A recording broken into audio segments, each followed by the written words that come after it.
Hello ဒီနေ့ကတော့နှလုံးထဲနဲ့ပြောလို့ရမယ့် English စကားပြောကို native speakers စံပြောမှာဖြစ်ပါတယ်ဆိုတော့ကိုပြောလိုက်တဲ့ English စကားက native speakers နဲ့တူအောင်ဒီဗီဒီယိုကိုအဆုံးထိကြည့်လိုက်ပါပထမအဦးဆုံးကိုကအမြဲတမ်းတခုခုစိတ်ဝင်စားတယ်လို့ပြောတဲ့အခါမှာ I'm interested လို့ပဲပြောနေတယ်ဆိုလို့ရှင်เนาะဒီနေ့ကနေ I'm down လို့ပြောလိုက်ပါ I'm down လို့ပြောတာက I'm interested လို့ပြောတာ ਨੇ အတူတူပါပဲတယောက်ယောက်ကမင်းပါမလားမင်းလိုက်မလားလို့ပြောတဲ့အခါမှာအေးငါလည်းလိုက်မယ် include me လို့မပြောဘဲနဲ့ count me in လို့ပြောပါဒီနေ့ကနေ count me in လို့ပြောပါနော်တခုခုတနေရာသွားဖို့ ready ဖြစ်နေပြီဆိုရင် I'm ready လို့ပဲပြောနေတော့မယ်လားဒီနေ့ကနေ native speaker စံ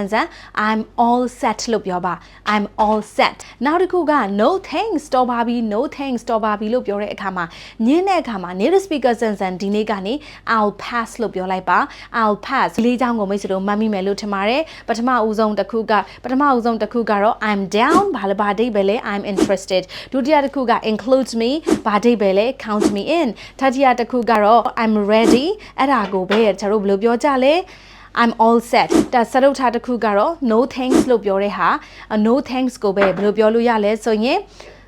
I'll pass လို့ပြောပါမယ်စရုပ်ထားတစ်ခုပဲ no thanks ဆိုလို့ရှိရင် I'm pass လို့ပြောပါမယ်เนาะဒီနေ့ကနေမိတ်ဆွေတို့ native speakers လို့ပြောဖို့အစဉ်သင်လုပ်လိုက်ပါဟုတ်ပြီเนาะဒီရဲ့စာကြောင်းလေးတွေကိုကိုနေ့စဉ်ဘွားမှာတကယ်အသုံးချလိုက်ပါစာကြောင်းလေးခုတည်းကအကြိုက်ဆုံးကို comment မှာရေးနဲ့ practice လုပ်ပေးသွားပါအောင်ဒီလိုမျိုး video လေးတွေအတွက် comment မှာ yesလို့ရေးပေးပါ TikTok Facebook YouTube မှာ follow နဲ့ subscribe လုပ်ပေးပါ thanks so much everyone see you on my next videos ဒီတစ်ပတ်က